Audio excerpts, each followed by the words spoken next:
All right, ladies and gentlemen, this is the Pull Bag. I am, of course, TFG and Mike. Joining me is Jesse Raz. Hello, sir.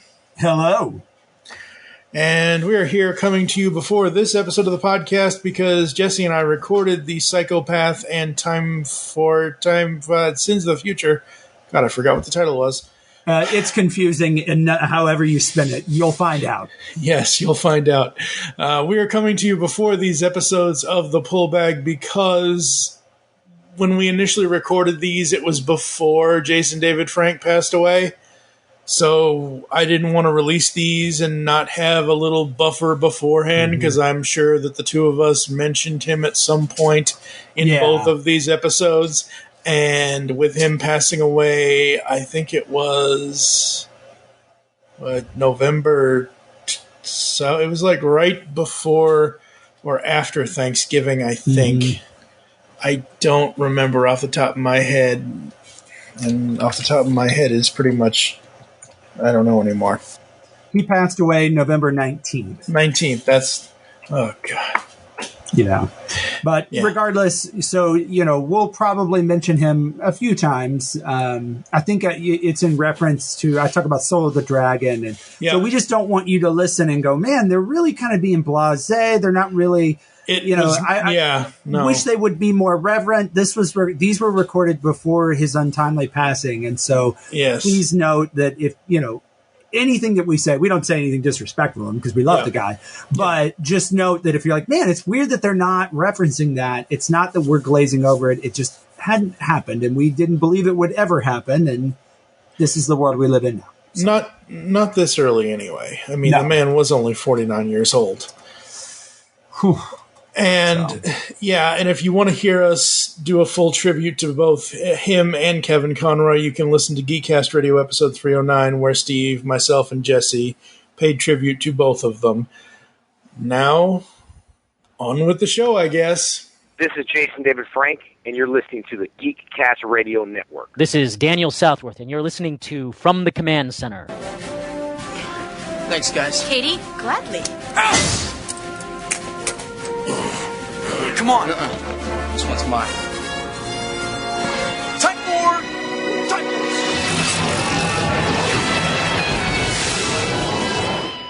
Hello and welcome to The Pull Bag. This is episode 504. That's right, folks, 504 episodes. And we're continuing on in the 2023 journey of the show. We're just starting here in January. It's cold and I'm loving it. I'm, of course, TFG and Mike. Joining me, as sort of always, is Mr. Jesse Raz. Hello, sir. How are you? Time Force Gold reporting for duty. Did they have a Time Force? You and your gold, man. Why you got to be the gold? Who the hell are you, Fred Campbell? Oh, yeah. No, you know what? Here's the thing. So, you listen, it goes all the way back to Zeo when Jason came back as the Gold Ranger. I love that. And that's one of those storylines that, when we get ready to talk about Sins of the Future and when we talked about Psychopath, that like, along with the Zeo crystal, like I think there's a story to be told there. There's some threads that can be picked up. And so I'm just waiting on them to do that. So until then, I'll just be the gold, whatever. Okay, then. So yes, as you said, Power Rangers, Sins of the Future, back of the book, says, a love that crosses all of time and space. After defeating the villainous Rancic along with their allies in the time-traveling Time Force, Pink Ranger Jen Scotts and Red Ranger Wes Collins are giving their relationship a real try without sacrificing their commitment to the Silver Guardians and Time Force. Oh, Lord. Yeah. It's a relationship comic, folks. Great. To make it even more succinct, Jen's trying to have her cake and eat it too. Yeah. Yep. Yeah. The creative team on this is Matthew Ehrman. I have never heard of him. With story by Trey Moore. Giuseppe Cafaro is on illustrations. Francisco Segala is the colorist. Ed Dukeshire is the amazing letterer. And Diego Galindo did the main cover, and oh man, I love that main cover. That's cool. One of the things that my complaints or non-complaints is I think the artwork in here is pretty good. It's not my favorite, but I think it's pretty good. I think, like I said, with Psycho's Path, I think all the character designs look like I can see the artist's style, but it's not. But they're close enough to the actual actors that I think it works. I think it really works, and it's not upsetting. Yeah, absolutely. And these even more so. I have it zoomed in on this front cover. Mm-hmm. That looks just like Aaron Cahill. That looks just like Jason Font. I mean, which Jason Font, by the way, doesn't frickin' age, and it's not fair. Yeah, that guy does not age at all. I don't know what kind of health stuff he does or whatever, but he is he actually a Time Force Ranger and just stuck in a time loop? Because I think so. And if anything, he looks better now than he did on the damn show. And the show's 23 years old now. Not fair. Now, that's not to say that any of the other cast doesn't look good. I just haven't seen them recently, and he's done Ranger cameos, so he's all over social media. I know some of the others are too. Specifically the Time Force. I'm not talking about JDF. I'm not talking about Austin. I'm not talking about any of the other. I'm saying specifically to the Time Force cast. I see Aaron Cahill online here and there, but Jason is by far online the most out of them all. He's part of that group of Rangers that former Rangers, I'll say, that do the rounds on the circuits and kind of there's a group of them for a while there that you would see at cons all together, and they kind of hung out, and not so much anymore, but it used to be there was a JDF crew, and then there was kind of everybody else, and sometimes they would mix, but most of the time not so much. But JDF has kind of decided he's kind of doing his own thing. You don't see him as much with all the other crew. Yeah, at least it doesn't appear that way. I don't know. I don't know. I'm not jaded about it, but I'm still waiting on my copy of Legend of the White Dragon. Damn it! Yeah, they've been trying to. They never. Okay, I was going to say, because I remember the hype around that. Actually, he's still hyping it up. It's just I think the last thing I saw was that they started filming, or they were in the middle of filming, but everything changed from the first time he got it to be on Kickstarter or wherever the hell it was. Because I didn't know that was the same project. Because what they originally promoted and then what became the White Dragon were different. And I know they've got stuff filmed because they put out a pretty decent looking trailer. Yeah, but they've got two. Yeah. But I feel like that's all they've got. I don't know. I don't know either. And you know what? The money's been out of my account for a number of years now, so I'm not worried about it. It's not oh my God. That's one thing I do love about the Kickstarters is if the campaigns are successful, they take payment once the success, and then you just wait. Right now, I'm currently waiting for. I know some of my listeners on the pullback probably know who this band is. I don't know if you know. Have you ever heard of the Cybertronic Spree? That's a negatory there, Red Leader. Okay, well, they are an amazing Transformers band. I had a feeling. They dress up they have the girls, and one of the girls has an RC suit. So they all dress up as various characters, and they are putting out their own unique official original album called Ravage. So I backed that. And I'm just waiting on that, but I think I'll get that before I ever see it. And I understand things happen. I understand JDF probably can't technically use Tommy, but when I saw that original campaign trailer, when they're your daughter, blah, blah, and it's Adam, it's Johnny Young Bosch and him, and it's Wes, and I'm like, oh God, that looks so good. And then the first campaign didn't get funded. Mm-hmm. So they didn't, and then they did it again a year later, right in the middle of the pandemic. I'm like, oh, okay, I'll back it. And I'll just wait until I get an email saying, "Oh, by the way, here you go. Here's the final finished film." But we are not here to talk about all that. We're here to talk about Time Force. And wow, man, this is. You said this was confusing for you. Yes, and I know what I know about you is everybody. I feel like everybody has a Power Ranger series that just speaks to them. That I don't know if it was the right part of your childhood, if it was the subject matter. So I know Time Force was a big one for you, right? Yeah. So for me, I grew up in the original. I was 13 when Mighty Morphin came out. So I was still in that age. I was more in the age of, yes, I was still watching cartoons, but I was also in middle school and high school and things like that. Mm-hmm. But I never, it never really left. Like we said last week, In Space was 1998. 25 years ago, because this episode, we're releasing this in 2023, folks.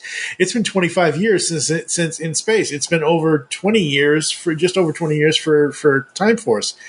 And for me, it's all about if something can grab me, if a trailer or if a this or if a commercial or whatever, it's like, oh, what's this? And for me, it was like, oh, Power Ranger, they're still doing it? Like, I don't know. Like after Lost Galaxy, what was after Lost Galaxy? Lightspeed Rescue? Yeah, I remember that one. Yep. Yeah, because I watched Lightspeed. I get my little money. My point in bringing that up is Time Force is about the time that I checked out a little bit of the Power Rangers universe. Now, I have gone back and watched most of Time Force, but it's not one of those that I am very familiar with and have a personal vested interest in. Yeah. So I will preface that going forward. Yeah. So the order went Turbo, Space, Galaxy, Lightspeed, Time Force, and then Wild Force. Yeah. And Wild Force, I can't even bring myself to go back and watch in its entirety. Like I like Forever Red. Mm-hmm. That's the only thing. But God, the acting in it, the whole premise of it, it's just. Yeah, they lost me on that. And then, I went back and I watched Mystic Force because I kind of missed that. Mystic Force was fine. I liked that. Operation Overdrive makes me want to just hit my head against the wall. Again, same thing, but I'll go back and watch that anniversary episode because that was fun. Yeah, that was Adam. Yeah, which it's a problem when your anniversary episode and you create a new team of Rangers based on old Rangers, and that team is much more interesting, better, everything than the current team you have. Yep. So for me, it was like, yes, I grew up with the original Zordon era stuff, and I liked it all. Up until the end of Time Force. Like Time Force for me was my kind of cutoff. So I did watch part of Wild Force, and I did obviously watch Forever Red. But after Forever Red and the finale of Wild Force, I was like, okay, I'm done. Ninja Storm, it was okay, but then I enjoyed it. No, I enjoyed it. Yeah. It was fine. It was okay. It was whatever. It got really good when Blake and what's his name, the Thunder Rangers showed up. Yes. But then you get, I believe this was, what was that, 2005? Yeah, it had to be 2000. Yeah. Then you bring him back. You get Dino Thunder. So for me, Time Force, Dino Thunder, and SPD, I should say. Silent but deadly. Yeah. Those are my shows after the regular original era, and the other eras. SPD, by the way, was badass. Yes, it was. I'm very interested in the current. Hasbro era, that new Saban era. Oh God, it hurts my head. He went hard. we talked about this a little bit last week, so I won't re-delve. But he went really hardcore back into that formula. And so between his formula of, everything has to be about the toy sales, it's a show hyper targeted at kids.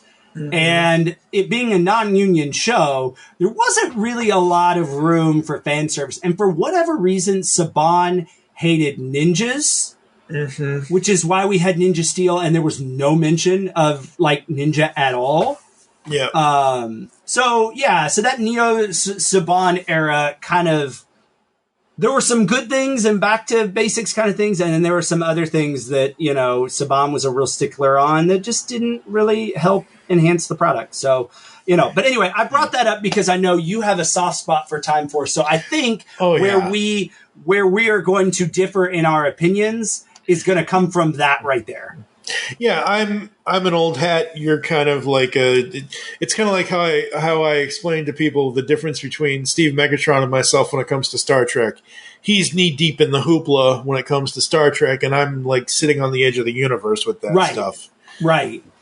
So yeah, and that's exactly where this is going to come from. But now, all that out of the way, I will say that is a problem with this book because, and hear me out, because I'm a big Power Rangers fan, so that's why I got the book and wanted to read it. Now, Time Force is not my favorite one. I haven't seen every episode. It's not dedicated to Heart, but I know the basic story of it. Yeah. And I'm fucking confused. It hurts my goddamn head. Whereas with Psycho's Path, I feel like they do enough explanation to get you up to speed if it's been a bit since you've watched Power Rangers and all that, Power Rangers in space. Here, they don't do dick when it comes to reminding you, there's a dude in the future that looks like Jason Font, but it's not Jason Font.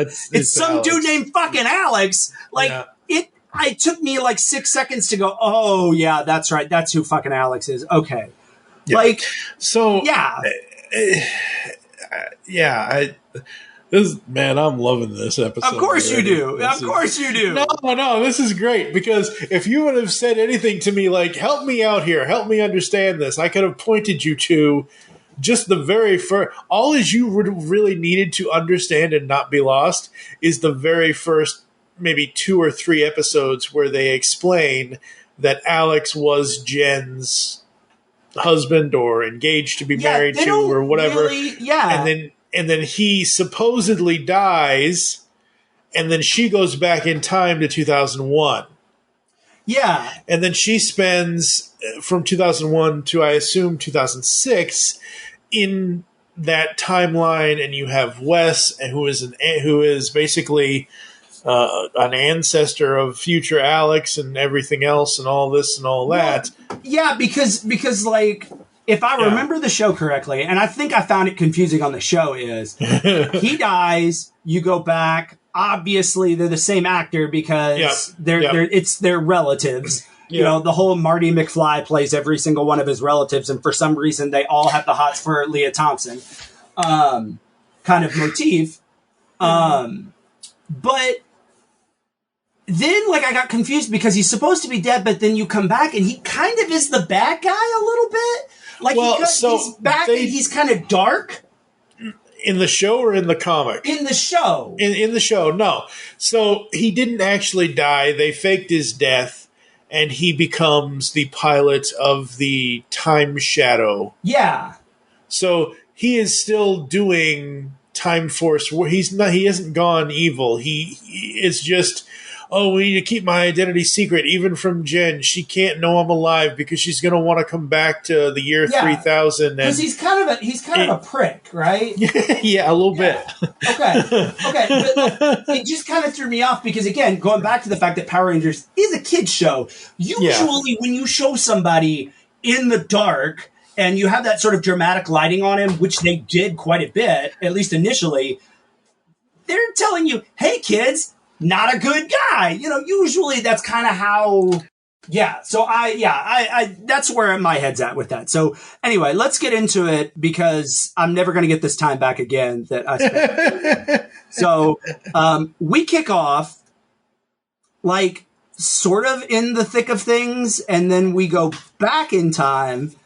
That's right. To where we've got the Silver Guardians fighting some more leftover bad guys that are kind of there. Yeah, the Cyclobots. Yeah, and then Jin comes back and they team up and they fight, and you find out they've got a date, but for some reason Jin's on this really strict time schedule because that's how time travel works, apparently. Yeah. I anytime there's a time travel movie, I do appreciate when they establish rules and stick with them, even if they are arbitrary, but it is a little stupid. It's like, well, I have to be back by this time because it translates to this time, and really, you have a fucking time machine! Yes, but it's like Doc Brown always says, you have to think fourth dimensionally, Jesse. You have to make sure you're on the right set of rules. And all right, butthead. Hey now. Yeah, but anyway, so we revisit their relationship, and they're trying to make this work, which it's the ultimate long distance relationship. Yeah. We get a little bit, we get to see a little bit of, the former team. We do get a little bit of Alex, I guess that's who it is, in there. And, we see that Jin's kind of solitary. She's not really got much of a social life. And then, Alex comes in and promotes her to Hyperforce. Yep. Which is a really interesting nod because of, Power Rangers, isn't that the RPG game, the game that is sort of... Oh, man. I don't even know. Well, anyway, so she's getting a promotion. It's like, oh, yeah, by the way, that whole, thing that you were doing with, with your past fling romance, yeah, that's got to end. So if you could just go and break up with him, that would be great. Yeah. If you could go break up with my great grandfather, that would be fun. Oh, Hyperforce is the web series. That's what it is. It's that's role-playing game with Bulk, and which is really cool, and it's made its way into Power Rangers canon, and so it's really interesting that they kind of dropped that nod in here, which is really cool. Yeah. But anyway, he's like, if you could go, and then by the way, if you could also pull a Men in Black and just memory wipe him too, so he doesn't remember any of this, and it's like, okay, cool. So that's how we're starting. So she goes back there to try to break up with him. Then the clock tower is back, and then we get, there's a black Time Force Ranger. Dun dun dun. Yeah, and again, this is why I love these comics, because you get to add so much more than the show allows.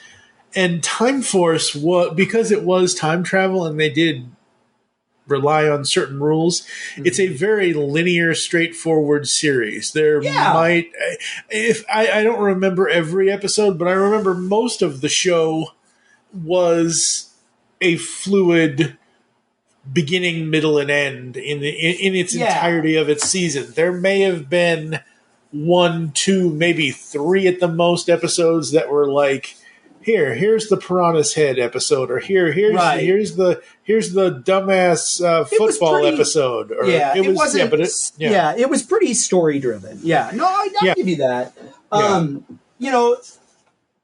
The thing I have a problem with in the book that they didn't do a lot. They did enough of it in the show, but the consequences of what you're doing in the past, reflecting the future, and kind of changing that.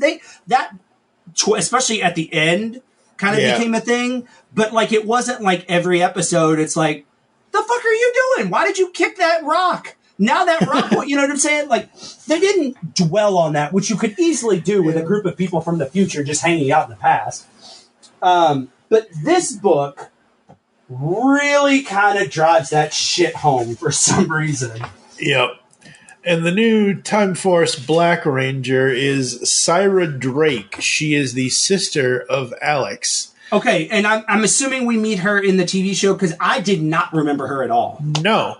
Oh, good. This is brand new. She is the sister of the original Red Time Force Ranger Alex. When Rancic and his crew invaded the Time Force prison, Alex was killed, causing Syra to burst into anger against Time.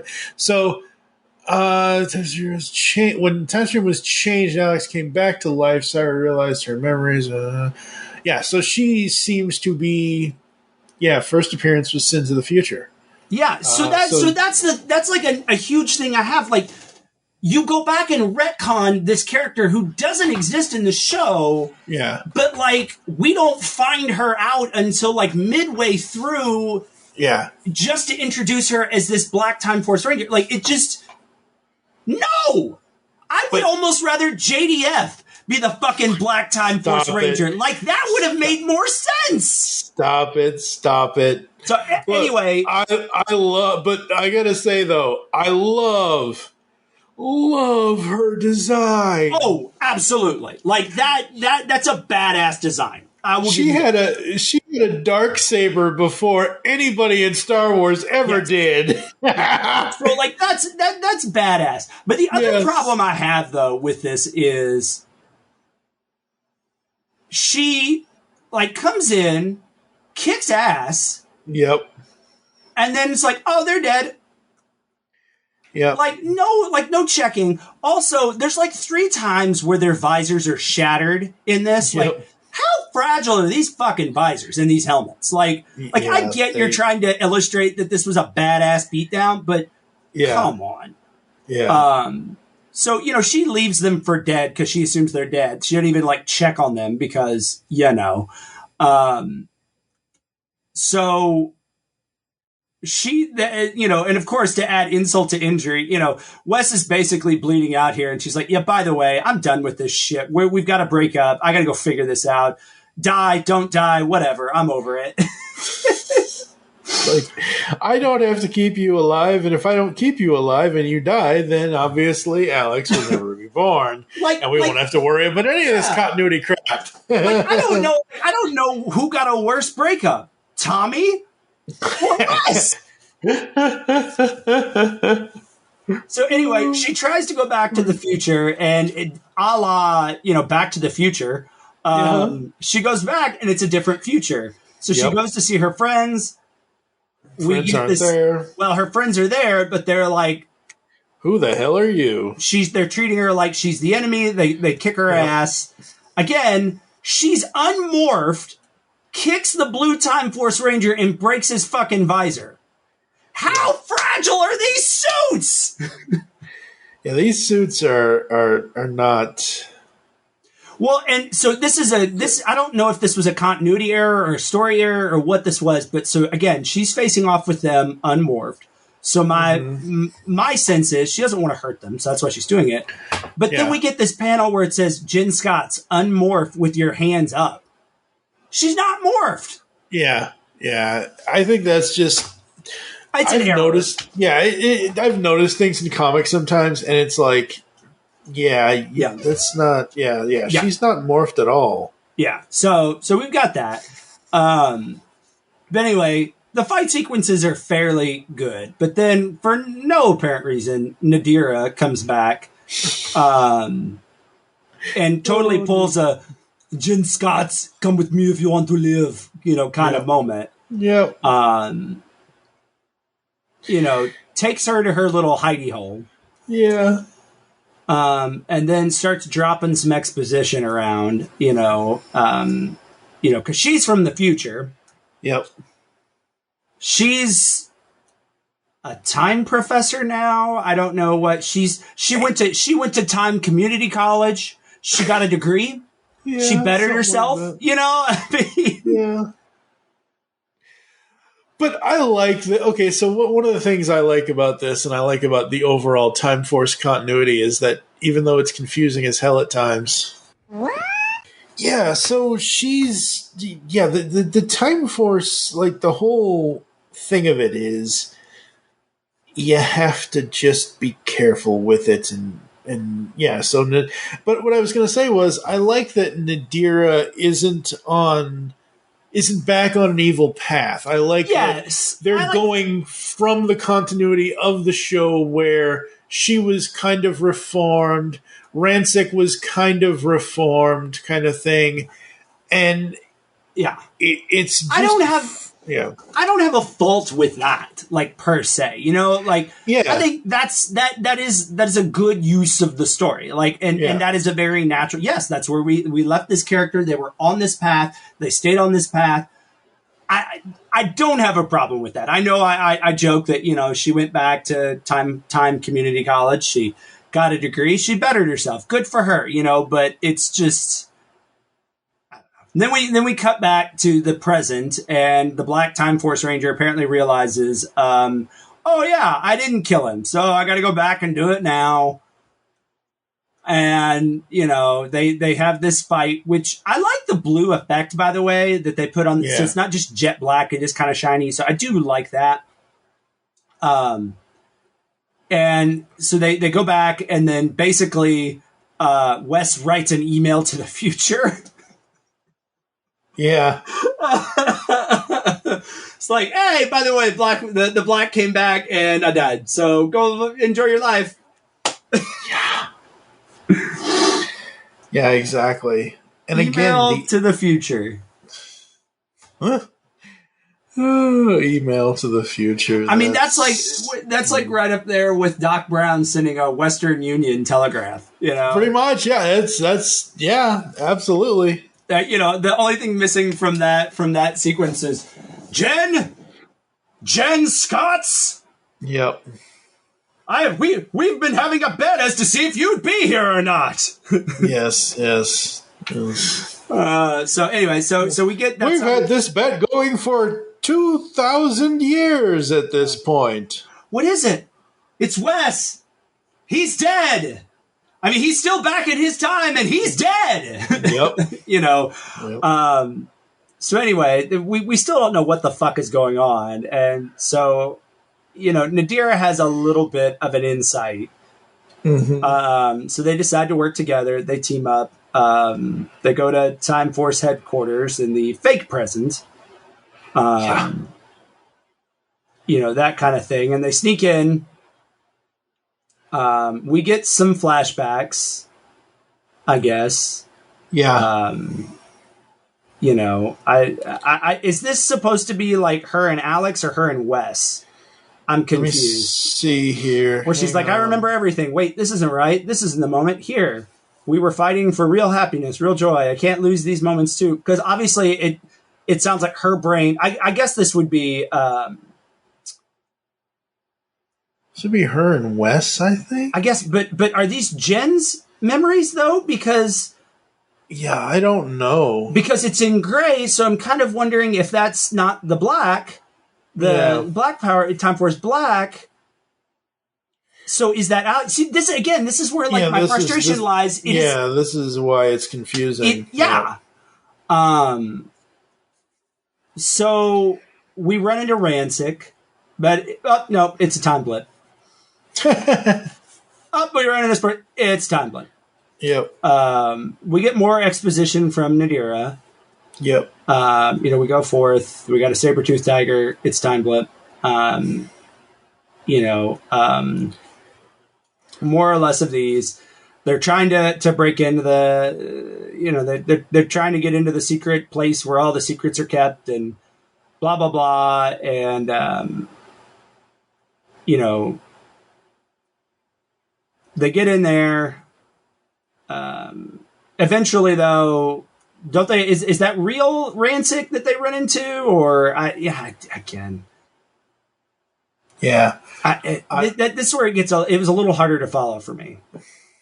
Yeah, I think there is only one Rancic. I think Rancic shows up in the past, but that's like, yeah. But like, okay, so here's another example of like some confusion. So the panel where they're, you know, because they're in this, like, they find out about like Project Midnight, which is allegedly where this is designed, and then the Black Time Force Ranger shows up, where I like the blue sort of glow. Mm-hmm. This thing has a straight up blue visor, so it, like, at first when I looked at it, I was like, wait, is that one of the actual Time Force? No, okay. not hard to follow, but again, just enough like a bad color choice, I think, from an artistic standpoint. Again, when you've got a story that's already a little harder to follow. Well, yeah, the black Time Force Ranger's visor is bluish, and then you mix that with the pink, and you get all the paints mixed together, and yeah, and she keeps going on about like, you took everything from me, you did this, blah blah blah. I tried to fix this, but this is why I was given this morpher to basically murder you, stop you, whatever. They're back and forth. Tries to kill her, and then they go fighting in the time stream. Yep. And, at one point it looked like, which would have been kind of badass, but made no sense. It looks kind of like Jen took the Titanic and is fighting with her in one panel. Yep. And they're dropping in the one panel where they're fighting with the backdrop of the Dragonzord was kind of cool. Oh, yes, it was. That was kind of cool. But we get this back and forth sort of exposition where they keep talking about Alex, and so that's kind of leads you to figure out that this is Alex's sister. Yep. Later on, but then it's like, oh wait, Alex had a sister. And then we go back, and then Wes is there, so we can see him, and yep. Yeah, I don't know. What are your thoughts about this whole sequence of like finding out who it was? Because also, sorry, one more thing, and then I'll let you go. But like, she says the line, "You look just like me." So my first thought is, this isn't Wes's sister. This is an alternate Jen. But no, for some reason, Wes's sister looks like Jen with blonde hair. So now we've got Back to the Future-esque incest. It's weird. It's so fucking weird, dude. Yeah, anyway. It's supposed to be Alex's sister. Syra Drake is Alex's sister. Yeah. So she's the great times 20 greats aunt of Wes or whatever.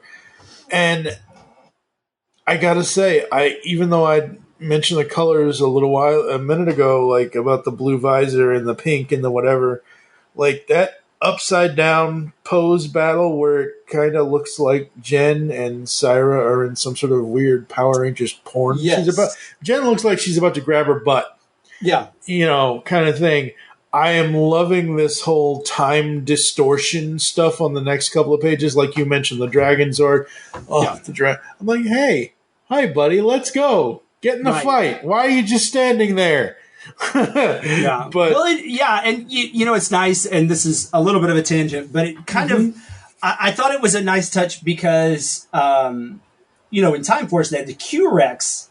Yep. Which is kind of like that. And then eventually in Megaforce, the Silver Ranger's Zord is actually, that they call also the Q-Rex, is an amalgamation of the, if you watch the Sentai, it is the combination of the Dragon Zord, the Q-Rex, and then the White Dino Thunder's Zord. Yep. The Dragozord, yeah. So anyway, that I don't know, that reminded me of that, and but yes, the sequence is artistically kind of cool. Yeah, the sequence is artistically awesome. What is said in the story and everything else is good, but it's one of those weird. We have to follow every single word, and sometimes even then, when we do, we're not going to understand it. Yeah, and it gets like the art's really cool, but you almost can't pay attention to it because you have to follow this A, B, C, D. Wait, did you say Alex? So like it just it makes it the art almost makes it harder to follow, I guess. And so I had to reread that a few times. Yeah. And then we eventually get the reveal, where she rips the helmet off. Because again, Time Force helmets they're just trash. They're not supposed to be. I don't think they're supposed to be trash. So, you know, and then we do get a little backstory, you know, of her, which helps. But again, I couldn't help but like wonder, having not, you know, followed Time Force, that wait, are we supposed to know who this person is? Like, see, I don't think we are, because even though it says we are, but she is a character created for this story. She was never in. I don't even think there was a mention of her in Alex's bio or anything for the original Time Force. I really don't. Which I think go ahead. No, you go ahead. Well, I think she's a completely new character creation for this show. And I'm just, I don't know, on these sorts of things, I don't think, if you're going to do that, you can't wait till page 56, you know, of this book. To really sort of establish her. Like, I feel like you need to do a better job in the beginning of setting kind of that up, because it's kind of like in Justice League, the Bruce Timm cartoon, when when Lex Luthor switches bodies with the Flash and he pulls Flash's, you know, mask off and he goes, I have no idea who the hell this person is. That's kind of what this reveal felt like. It was like she pulls it off and it's like, well, who the fuck is that? And so I don't really have any investment in this character. So it's not a shock. And I'm like, spoiler alert, the fact that she survives in the end, I'm like, I don't care. Like, I mean, I care because I like that we're getting more with the character. I just wish that there was more to, like, so I'm on the Ranger Wiki, powerrangers.fandom.com, and I went and I looked at Alex's page, and sadly they have not added anything for his family or anything, like she's not even listed under it. But, you know, it's one of those things where I thought, oh, maybe there'll be something in here that says something about the fact that he had a sister. And again, I don't think there is, because like I said, this is a fully created character for this story. And you're right, because of that fact, it is time confusing. And at the same time, I still like it because it's fresh. It's new. She's got a badass character design in morph and out. Like, okay, technically she does kind of look like Jen, but not really. But like, just that suit, that, you know, it's all so interesting to me. And adding some, because when I first watched Time Force when I was 21 years old back in 2001, I'm like, oh, Alex, okay, he's dead. Oh, wait, he comes back as the Time Shadow pilot or whatever. Like, great, fine, but he's still not. Once Jen finds out he died and she now starts trying to have a relationship with Wes, Alex is like, that's my ex, he's dead, oh, wait, he came back to life, oh, great, but I've had so much time in the past in 2001 with Wes and Katie and Trip and Lucas and all them. Like, I don't give a shit. Like, I care about Alex, fine, but like, he's not my future. Wes is my future. So the whole thing of me enjoying Alex having a sister actually makes me think more about his character, as well as enjoying this original character through the comic. Yeah, and I appreciate that. Like, I see that. And I guess my frustration is not with her being in the comic so much as it's like how she was introduced. Like I feel like there could have been a better way of having her exist sort of in the beginning of this book. Yeah. and in sort of a meaningful way, maybe, because it's kind of like in a horror film where the killer ends up being somebody you don't know who the hell it is, and then you're like, oh, this was so and so's the killer from the first movie. That was his mother. We just didn't know it. It kind of thing. And that's kind of what it feels like here. It was just like, oh, it's his sister. And like her motivation makes sense. Like, I'll say that. She's trying to prevent the death of her brother. Yep. Which he didn't really die, though. Yeah, she just thinks he did. She just thinks he is. So she thinks he did. So she's going back and creating all of these.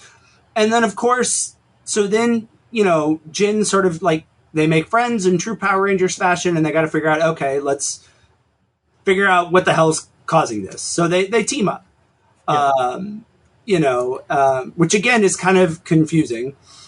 Her and Nadira, they go back, and but again, this is where we get a little bit more backstory, because I needed it about Ferric. Ferrix. Yeah, Dr. Ferrix, yes, yeah. Frax, yeah.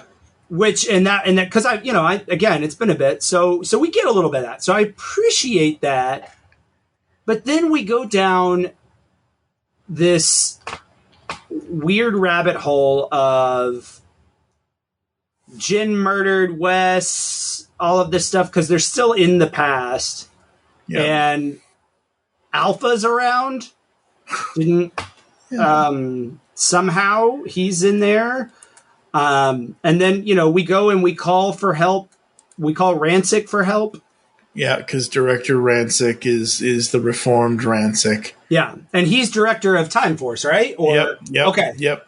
So it's kind of revealed, oh, gosh, this dude, wow, he really made something of himself. He became president or whatever, So they go to this... They learn about Outpost 1 and the castle, which it exists outside of space-time. So, But how do they get there? They get in a ship and they got to kick it to 88 miles per hour, baby. That's right. That's the only way. I kind of wish that she'd gotten in there and said, let's see if you bastards can do 90. Or at some point at the end, why do we always have to cut these things so damn close? Yeah. So they get to this outpost outside of time, which did Loki read this comic? And, it all kind of feels a little bit. Yeah. I mean, time travel stuff, and this, but and everyone listening to the sound of my voice right now knows this. Time travel stuff, that's why they call it timey-wimey. It's always messed up and mixed around. And like we've already mentioned, obviously Back to the Future, obviously Avengers, this, that, and the other thing. Like, everybody does it, and everybody does it in different ways, or everybody takes... Some people do it better than others, is kind of what I'm saying. I agree. Yes, I agree with you. Because, again, we're kind of skipping forward, but they go on, they got to get to this final castle and, beyond time. And this is where my head hurts and where I get really confused. So they're trying to basically create a morpher that you can time travel in because, Time Force Rangers, they have to be in a ship, but this black Time Force Ranger can time travel. Yep. And so the Doctor has this line, which brings me to my latest trial. Using hardened alloy of the Cyclobots exterior, I'm able to dress up one of my volunteers, a young man from Eltar, hopefully making him impervious to the time warp. Hey, Z, everything okay in there? Begin Operation Overdrive. Ripping me apart. The morphing grid is reacting wildly to the effects of the transwarp drive. Thank you, Z. Is he trying to say that he fucking created Zordon and Operation Overdrive? Like, none of that makes sense. None of it. Yeah, I know. Like, what are you trying to do? Fricks is trying to fix the past. So Fricks is a copy of Dr. Ferrix. Dr. Ferrix used to be Frax. Yes. So you got Fricks and Frax. You got a Fricks to Frax and Frax to Frick. Again, I've got a diagram. Yes. Yeah. It's one of those recycle. It just has arrows circling the names. Fricks, Frax, Fricks, Frax. But then, like, my other question is, Nadira says the morphing grid. No, is this how it all started? And she does say the chronal skips, but I'm like, yeah. Are you trying to imply that this was the birth of the morphing grid? Because, like, this story, at its core, this is my overarching problem with it. It's trying to do too fucking much. Yeah, it is. That's the ultimate blunder with time travel stories. Is you don't stick to one thing of going between the past, present, and future. Like, it's trying to tie in so much stuff. Like the best time travel stories, and again, I'll use two and as an example. Back to the Future, okay? Mm-hmm. You have a clear objective. In one, it's to get home. Oh, in the process of that, I fucked up my parents' relationship. I'm going to get on board. Okay, got to fix their relationship, then get home. Cool. In two, you've got a similar objective. Okay, I've got to go undo the shit that Biff did. Yep. Cool. And then, hijinks ensue. I don't really understand what this mission is other than time is wonky. I got to go fix it. Yeah. And I think if they had defined that better, everything would work. Yeah, no, I completely agree. And yeah, you're right. It just, again, for me, the story doesn't work, but I love seeing the characters go through what they're going through. Right. That's great. I mean, they do. It is good fan service. Mm-hmm. I love the name that her sword is called the Midnight Sword, by the way. I love that. They're kind of going through all of this, and then it's you find out, which I thought we already knew this, that Ferrix created the dude that created Rancic, right? Yep. Didn't we already know that? Yeah. Okay. But apparently, like, Nadira didn't, or they wanted to remind us of that, Ferrix became Frax and then created Fricks. It's a whole thing. Again, now they're giving a bunch of backstory that I don't know is necessary. Like, it just... Yeah, it's a whole thing, and it just gets too muddy. Yeah. Yeah, it's like they're spinning their tires in the mud is what they're doing. Yeah. Because they're adding too much to the soup. And it's weird because this is a comic, so obviously, like, action is just pretty pictures. It's not, like, full-on action sequences, but, like, I feel like there's not enough. Like, they try to make up for the lack of, like, actual, like, physical things happening by layering all of this exposition over fight sequences or happen in conversations and fight sequences. Yeah.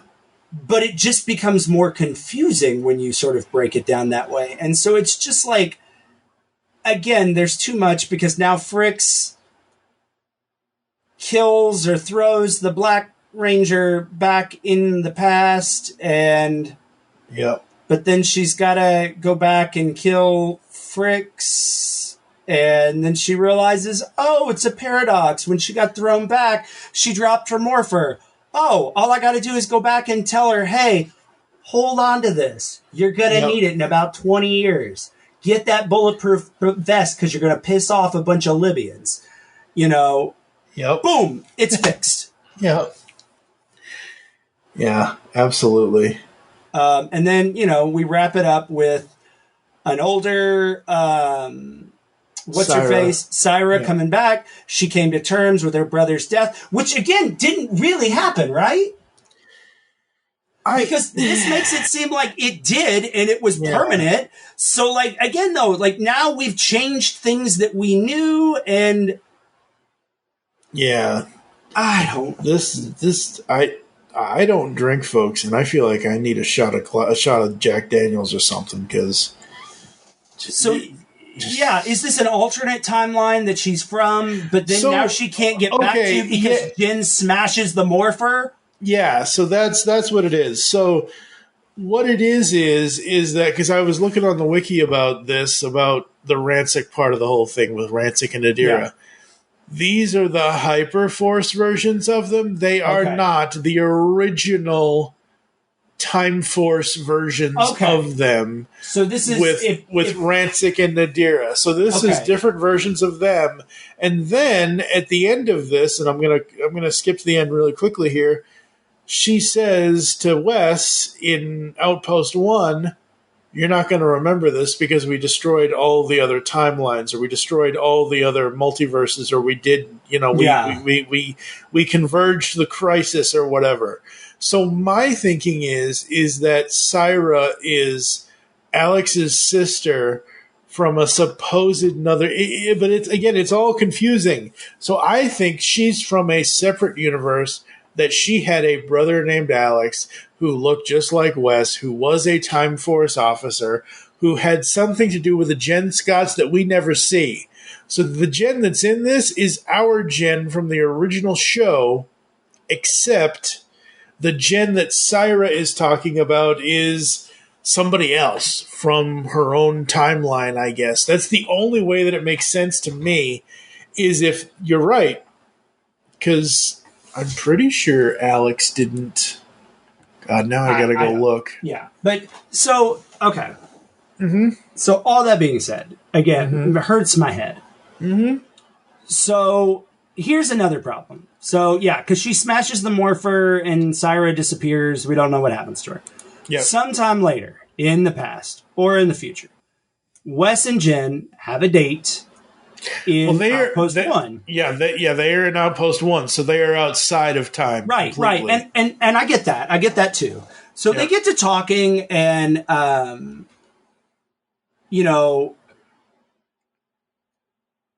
it's cute. I love it. I love that they get a kiss. That dress, man, holy shit. Oh, yeah. They fucking, they turned Alpha 20, whatever he is, into a butler. Yep.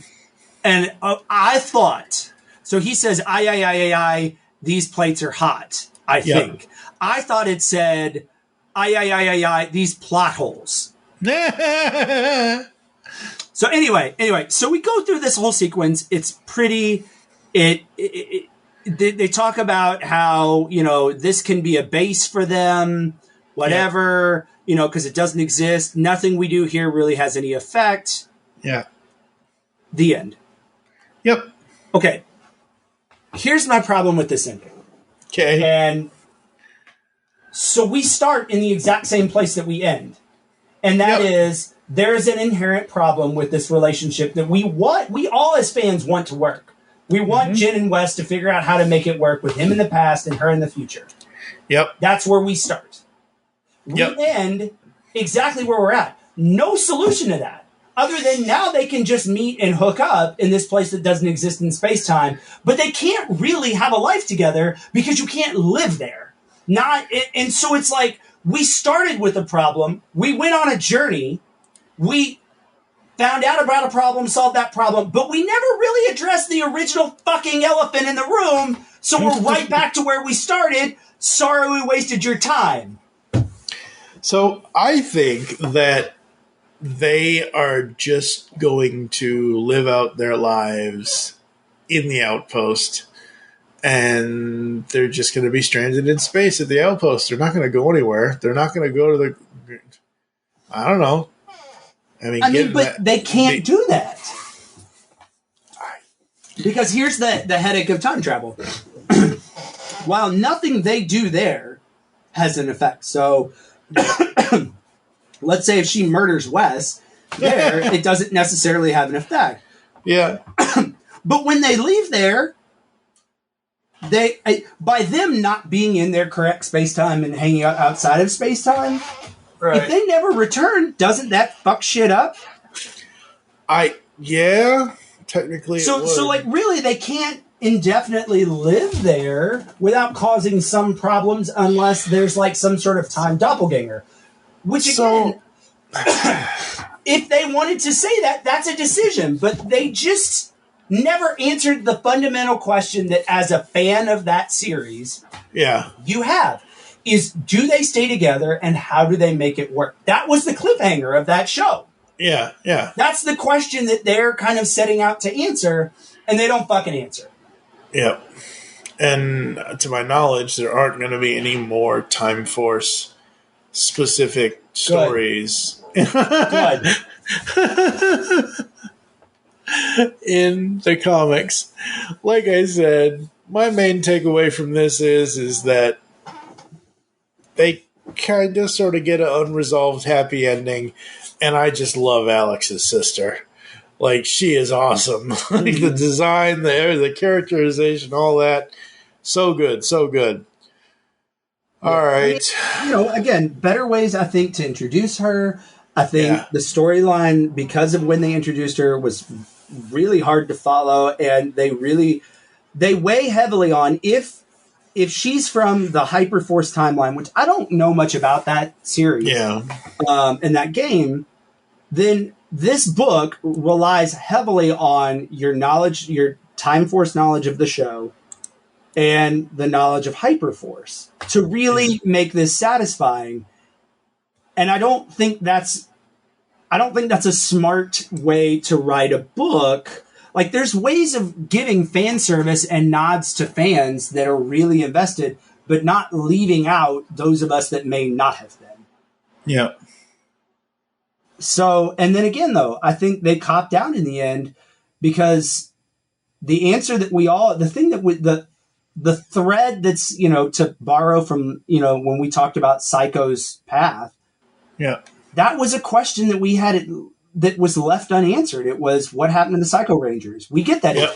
The question outside of Time Force is, do Jen and Wes find a way to make their relationship work? And they don't actually do anything to fucking answer it.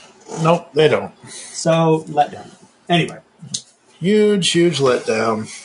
All right, folks, we're going to take a quick break, come back with the closing and the rating and all that good stuff after this. Hello, geeks and geekettes! Looking for a podcast that covers a vast array of topics? Then check out Altered Geek Unleashed, where we discuss our thoughts on this week's geeky news, tech, gaming, television shows, movies, cartoons, comics, and more. So, get altered, get geeky with the Altered Geeks. Every Friday on the Geekcast Radio Network.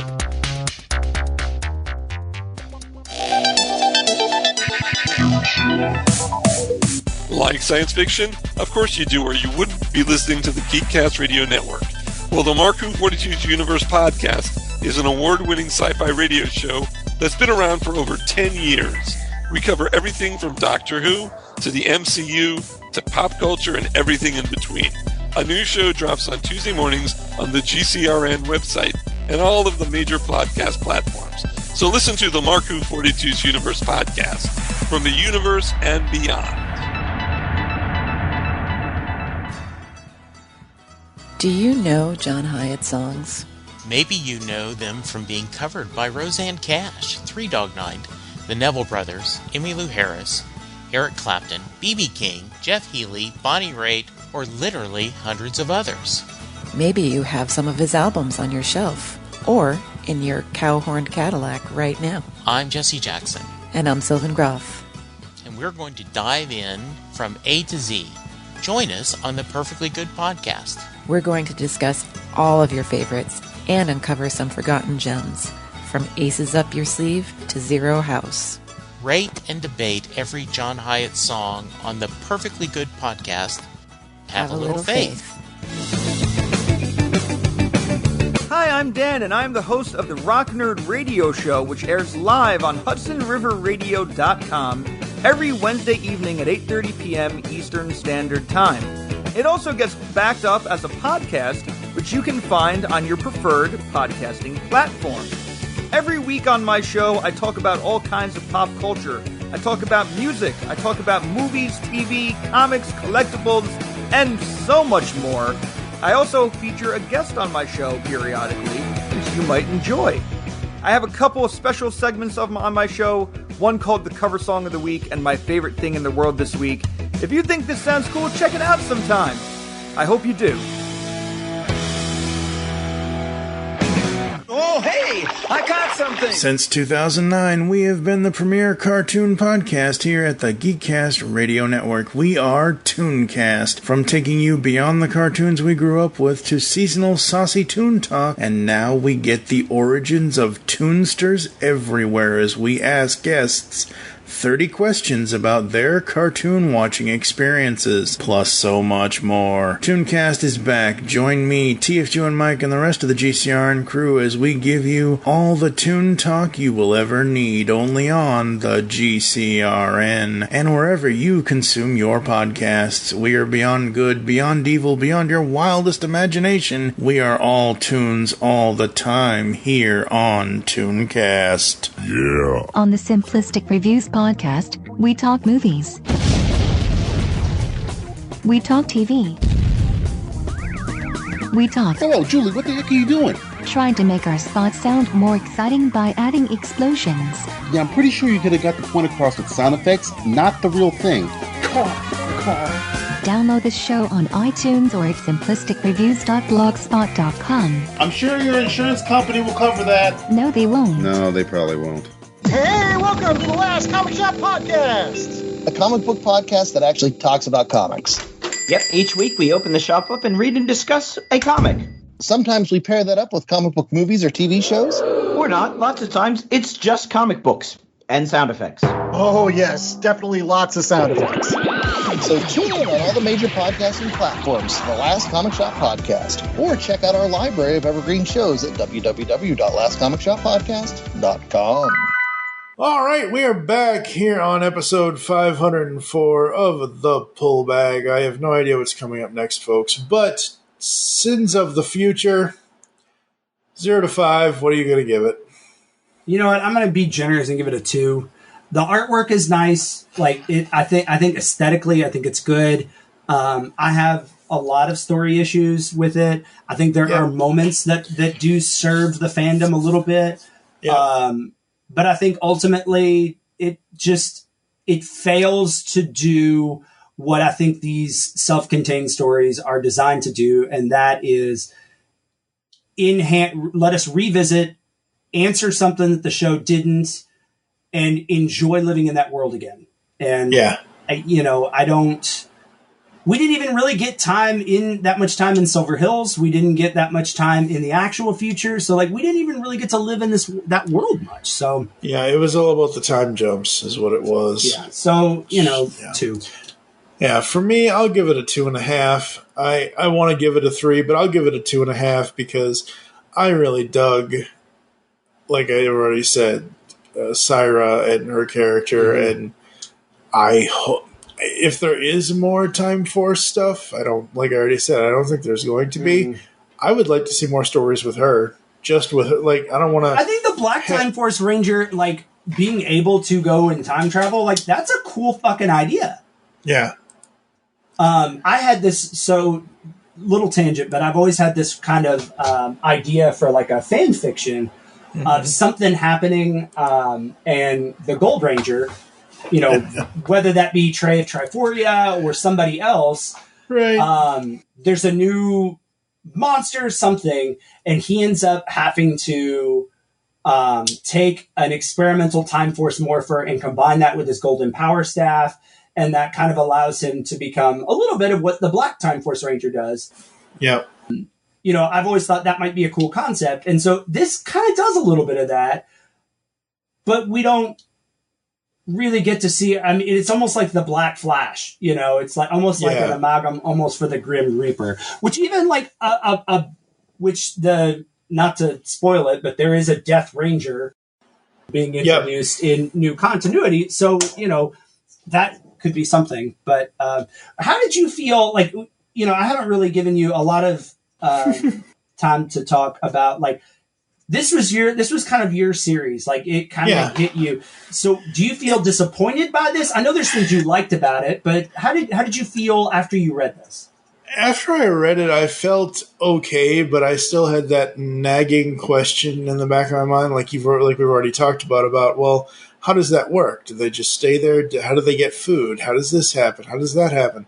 If time is going on around them, then, everybody's going to be old, or everybody's going to be gone, or they're going to, be bumping uglies and making babies forever in the outpost one, and by 3275 they're going to go back down to Earth, and it's all this junk, and there's this weird robot and weird robot's girlfriend. And, is Wes going to come back old like Steve Rogers did, or they're going to come back and in this hover train that they somehow built, and with 3 kids. No, it was 2 kids, not 3. Jules and Vern. Yes. Oh boy. Which, by the way, he's so fucking proud of himself for that name. Like, just the look on his face. He's like, I get it. Yeah, that's right. It was her favorite author. It was the only logical choice. Right. But when I first read it, I got it and I understood it, and I had a few issues with it, but I didn't have an issue with the ending because they were finally together, even though it was outside of time. They finally found a way to be together, even though technically they're cheating. Mm-hmm. Not on each other, but you know what I mean? They're cheating time kind of thing. But other than that, I mean, like I said, I like the story. I for once, I can't believe I'm actually going to say this, I always have a problem with time jumps in comics. Mm-hmm. Because normally the time jumps I end up reading is they will get an artist for each time. And as much as I love him, all these artists that I'm going to mention, but Livia Remendelli, Alex Milne, Andrew Griffith from IDW's Transformers. When IDW would do Transformers in the present, past, and future, each artist would get a time period. So it's each of their specific styles of art. So the art changes. So for me, even though this was confusing as hell, the art is one fluid thing throughout. So I didn't have so much of a problem with the time jumps this time. But that's all this book is time jumps and adventures and this and that, and we do meet some cool characters, and like I've already said, Syra is great and whatever. But at the end of the day, overall, I enjoyed it. Even though I gave it a 2.5, I still enjoyed reading the story because I like the characters. Well, let me ask you this too, as a Time Force fan. Do you feel disappointed that, like, we didn't get any other, like, Time Force? Like, they barely had 3 lines in here. And that is also one of my biggest criticisms of, like, the Time Force, the show. I feel like the rest of them outside Jen and West probably had the least character development out of most series. Yeah. And so, I kind of feel disappointed that once again they were kind of pushed to the side and didn't sort of weren't used at all in this. Which I get. The thing is Jen and West, but I don't know. Did you find yourself being disappointed by that at all, or no? I mean, because it was their story, not really, but I do see what you're saying and where you're coming from, and I do agree with you. But it's a thing of, like, I'm looking at the characters from the show now, and we have, we got Alex / Wes, Jen, Lucas, Katie, Tripp, and I think Katie was the only one mentioned by name in this entire thing. We got more of the owl than we did Yeah, Circuit is not no. Yeah, I think Circuit got more stage time than anybody else on here. So, it's I don't know. I don't want to belabor it. Did I ruin this for you? You said you had a. Oh no. Okay, because I feel bad. No. I mean, this is the last time I'm probably going to read the book because I haven't read it since the first time I had read it when it came out. But no, I mean, I enjoyed the story because it's one of those things where it feels to me, and I know we've mentioned every other major time travel thing. This really feels to me like it's a weird amalgam of everything we've already talked about, plus adding in 87's Masters of the Universe, because some of those street battles with Jen and some of her shots, like I feel like she's the Evelyn of this series, even though she's not evil, but just watching her walk down the street and stuff, and it's like, oh my God. Yeah. But it's that whole, I still enjoyed it. It was fun. It was confusing as all hell, but it was fun. Yeah. So no. Well, good. It's not the end of the world for me. Yeah, this is definitely one of my least favorite of these one shots. I eventually we might get to the one about the Phantom Ranger. That one was a little also kind of confusing, but that's a different time. Weren't you wanting that? You wanted something to do with. I remember you talking. Well, it's on my list of. It was on my list of things that I thought would be good, but what their answer ultimately was just a little interesting, and it was like, oh, all these fan theories you have about it's X, Y, and Z. Well, it's going to be none of those, and then here's what it really is, and you're like, oh, okay, that's not nearly as cool as I thought it would have been, but maybe we'll get to it. But I think that I have to go back and reread that because I just read that for the first time a couple of months ago. But I think that suffered a little bit from what this suffered from. So again, not the best, not my favorite of these sort of one shots. I think there are other ones that do it better. I think Soul of the Dragon. Soul of the Dragon's great. It's total Tommy, jacking off, but it's good. It's a fun story. Introduces some new fun elements. Again, Psycho's Path. Go back and listen to that. I absolutely love that. I think Psycho's Path is the example going forward of what you should expect and what you should try to execute if you're going to do one of these. And I don't know. I have to go back and watch some seasons that I'm less familiar with. Maybe not every season needs one of these, Yeah, no, I don't think everyone does. And I mean, other than exploring the other side of Lord Draken, let's face it, folks, we all know this from doing this comic coverage. Lord Draken is an alternate Tommy. I'm done with Draken. Let it go. Let it go. Well, I haven't caught up to that yet. No, I know. Them bringing him back. So I'm just saying, in general, he was fantastic when he was rolled out. I think that whole Shattered Grid was great. We talked about that. I think we just need to work on a new baddie. I think we've done Evil Tommy. It's gone. All right. We need to stop rolling out some of these ultimate bad guys and bringing them back. I mean, we did it. Let it sit. Yeah. I mean, like I said, I need to catch up with it. I haven't caught up with it yet, and I will eventually. We're just at the beginning of 2023 when this episode releases, so I have a whole different 2022 was a little bit bumpy, and we did things and we've done things and whatever, but 2023 I'm probably gonna maybe be switching some stuff up. I know Steve and I are doing the new Star Trek ongoings, the new main Star Trek ongoing with Is that good? Cisco. Yeah, the first is we've probably recorded more since then, but yes, when we recorded episode 498, we really did enjoy it.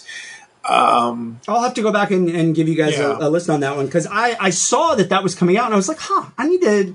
Some of the Trek comics, man, have been kind of hit or miss on some of them, and some of them are very theoretically in canon, and some of them are So, anyway, that's how it is with everything. But yeah, we've gone on, I think, far enough. So, But. All right. Thank you for joining us here inside the Pull Bag. If you'd like to get in contact with us, leave feedback for the show, there are several ways to do so. Visit the website, geekcastradio.com, where you can listen to and comment on all of our content. Send us email to feedback@geekcastradio.com.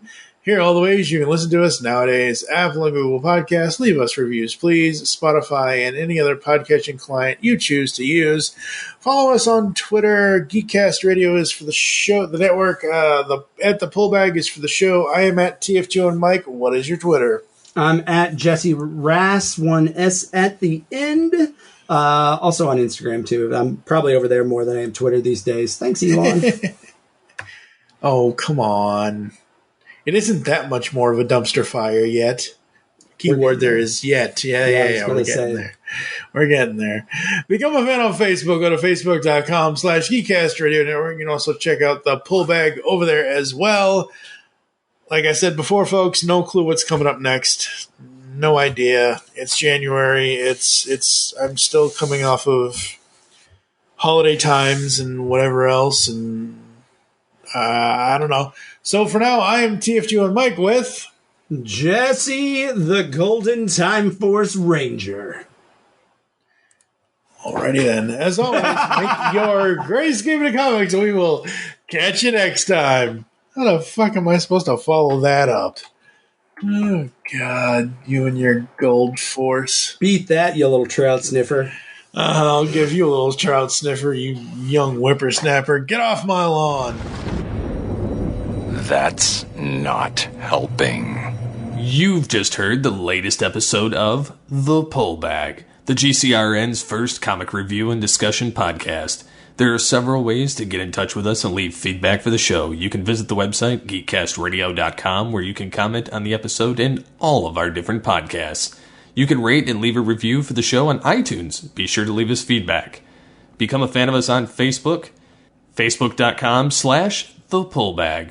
Send us an email, feedback@geekcastradio.com. Follow us on Twitter @thepullbag and @geekcastradio. So until next time, make your great escape into comics and unleash the geek in you.